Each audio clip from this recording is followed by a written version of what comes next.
In this video, I'm going to be drawing a tree diagram from conditional probabilities. The question reads, for events A and B, P of A equals 0.5, P of B given A equals 0.3, and P of B prime given A prime equals 0.6.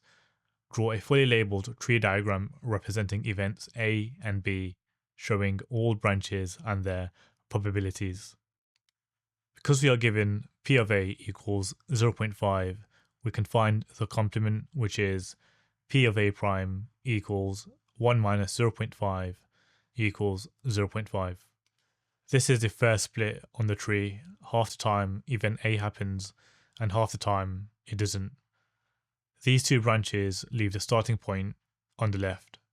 From the branch where A happened, we use a conditional probability P of B given A equals 0.3, which tells us P of B prime given A equals 0.7.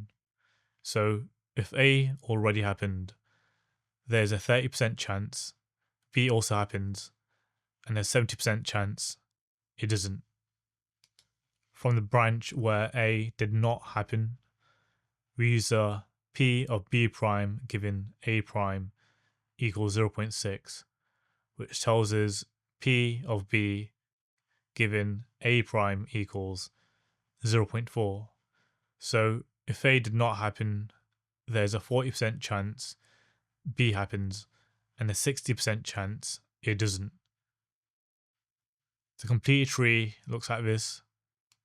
Each pair of branches from the same point will always add up to 1 because those two outcomes cover everything that can possibly happen.